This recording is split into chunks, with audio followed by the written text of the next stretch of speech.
Hey everyone, welcome to story भी। आज की कहानी है इजाबेला की, जिसने जेलसी में गुस्से में अपनी मदर को मार डाला।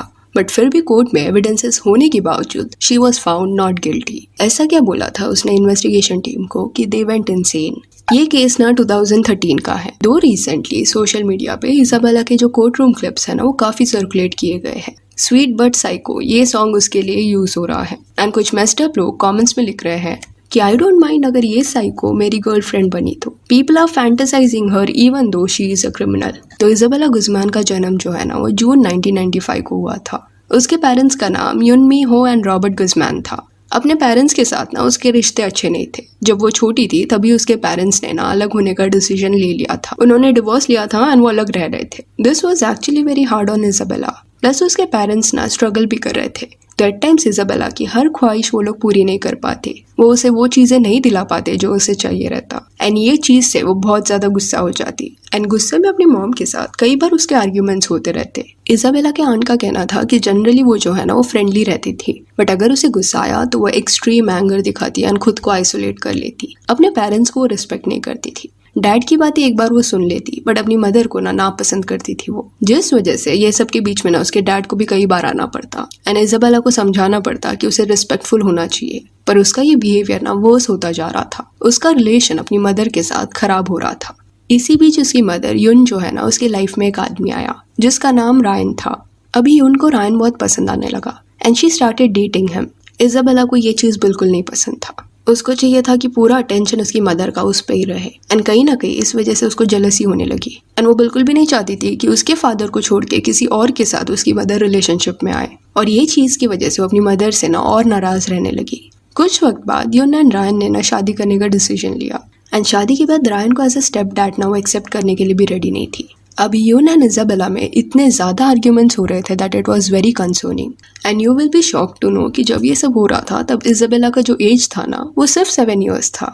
इट इज सेड कि वो एज में भी इतना गुस्सा था उसके अंदर, इतना डिसरिस्पेक्टफुल वे से वो बिहेव करती कि एक पॉइंट के बाद युन ने डिसाइड किया कि वो अपने बायोलॉजिकल फादर के पास जाके रहेगी तो ज्यादा अच्छा होगा, क्योंकि उसकी मदर उसको कंट्रोल ही नहीं कर पा रही थी। 7 साल की उम्र में अपने डैड के साथ रहने चली गई। कुछ साल तक वो वही रही। दो युन कॉन्स्टेंटली उसके साथ टच में रहती थी, पर उनके रिश्ते ना ठीक नहीं हो रहे थे। फिर इजाबेला जब बड़ी हुई एंड अपने टीनेज ईयर्स में थी, तब वो अपने मॉम के घर में आके ना वापस से रहने लगी। अभी ये पॉइंट पे सबको लगा कि इजाबेला क्योंकि बड़ी हो गई है तो पहले जैसे वो एक्ट नहीं करेगी। बट फॉर सम रीजन अभी भी वो अपनी माँ को ना बिल्कुल पसंद नहीं करती थी एंड कॉन्स्टेंटली उसको डिसरिस्पेक्ट करती। प्लस वो क्योंकि बड़ी हो गई थी तो वो अपनी मदर को ना इवन थ्रेटन भी करने लगी थी। It was getting very ugly. Even उसकी मदर ये कॉन्स्टेंट वर्बल अब्यूज ना झेल रही थी, ये होप से कि एक दिन वो चेंज हो जाएगी। पर वो चेंज कभी आया ही नहीं। इंस्टेड कुछ एक्सट्रीमली डार्क इजाबेला करने वाली थी। 28 अगस्त 2013 का दिन था। अभी इजाबेला का जो एज है ना, वो 18 ईयर्स होगा। एंड उसी दिन सडनली ना उसने अपनी मदर को एक मेल भेजा। ये एक थ्रेटनिंग मेल था। एंड वो मेल में ना इतनी ईयर्स से जो कॉन्स्टेंटली उनके बीच में झगड़े हो रहे थे, उस कॉन्टेक्स्ट में चीजें लिखी गई थी। एंड एक लाइन भी उसने लिखा था दैट युन विल पे, यानी कि जो भी उसकी मदर ने किया है उसके लिए शी विल पे। युन ने ये मेल ना अपने हस्बैंड रायन को दिखाया एंड वो भी डर गया इसको पढ़ के। युन वॉज वेरी सैड बिकॉज उसे समझ नहीं आ रहा था कि उसकी डॉटर इतने क्रूएल वे से उससे बिहेव क्यों करती है। एंड इस रिश्ते में ना वो एक विक्टिम थी। इतने ईयर्स से उसकी डॉटर इमोशनली उसे अब्यूज कर रही थी। एंड दो उसे पता था कि इतने साल जो भी हुए हैं, जो वर्बली उसे बोला गया है, वो नॉर्मल नहीं था, पर कभी उसने ये नहीं सोचा था कि उसकी बेटी उसको हार्म करने का सोचेगी। इस वजह से after so many years she decided to involve authorities in all this. उसने पुलिस को कॉल किया और उनको बता दिया कि उसे अपनी बेटी से ना डर लग रहा है एंड शी नीड्स प्रोटेक्शन। जिसके बाद पुलिस उनके घर में आई। इजाबेला भी वहीं पे थी एंड पुलिस ने इजाबेला को समझाने का ट्राई किया दैट उसको अपनी मदर की तरफ ना रिस्पेक्टफुल होना चाहिए। ये पूरे कॉन्वर्सेशन के दौरान इजाबेला ने खुद को आइसोलेट किया था एंड वो ज्यादा रिस्पॉन्स नहीं दे रही थी। एंड में पुलिस ने उसे ये भी बोला दैट वो ये याद रखे कि अपनी मदर के घर में ना वो रहती है एंड अगर वो चाहे तो उसे घर से निकाल भी सकती है, तो उसको अपना बिहेवियर सुधारना चाहिए। यून इतनी डरी हुई थी कि उसने अपने एक्स हस्बैंड को भी कॉल किया। रॉबर्ट को उसने बोला कि वो घर पे आ जाए और उनकी बेटी से बात करे। फिर रॉबर्ट जो है वो उसी दिन ना यून के घर पे भी आया एंड कई देर तक अपनी बेटी से उसने बात किया।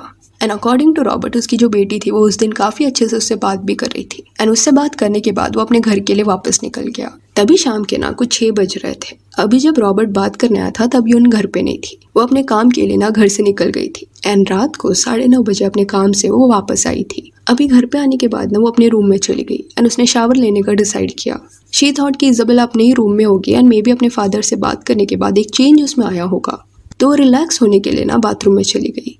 उसका हस्बैंड रायन जो है ना वो नीचे घर के डाइनिंग एरिया में था। सडनली रायन को कुछ आवाजें सुनाई देने लगी ऊपर के बाथरूम से। देन उसे ऐसा लगा कि कोई उसका नाम ले रहा है। आफ्टर फ्यू मोमेंट्स ही रियलाइज्ड कि उसकी जो वाइफ है ना वही उसको दर्द में आवाज दे रही है, उसका नाम ले रही है। वो भाग के ऊपर के बाथरूम में गया। अभी बाथरूम का दरवाजा जो था ना वो लॉक नहीं था, बट वो उसे ओपन नहीं कर पा रहा था क्योंकि दूसरी तरफ से रायन कुड फील कि कोई उसे बंद करने की कोशिश कर रहा है एंड शावर जो है वो चल रहा था, जिस वजह से he couldn't properly here what was happening inside. But हाँ, ही न्यू कि उसकी जो वाइफ है वो मदद के लिए चिल्ला रही है, बट एवरी टाइम दूसरे साइड से उसे फोर्स फील होता एंड दरवाजा बंद हो जाता। He kept on trying and एक पॉइंट पे उसने ये भी देखा कि दूसरे साइड पे ना इजाबेला खड़ी है जो अजीब वे से उसे देख रही थी एंड उसने जोर से बाथरूम के दरवाजों को पुश किया एंड अंदर से लॉक कर दिया। तो वो भाग के फिर से नीचे गया, अपना फोन लिया एंड उसने पुलिस को कॉल किया और सब बता दिया दैट उनकी जो बेटी है वो उनके वाइफ पे अटैक कर रही है। ये कॉल के बाद वो वापस ऊपर चला गया एंड इस बार ना उसने अपनी वाइफ को बाथरूम के अंदर से स्लोली एक वर्ड बोलते हुए सुना एंड वो वर्ड था यहोवा। कुछ देर बाद इजाबेला ने खुद ही वो डोर ओपन किया, तभी उसके हाथ में चाकू था एंड डोर के बाहर उसने रायन को देखा।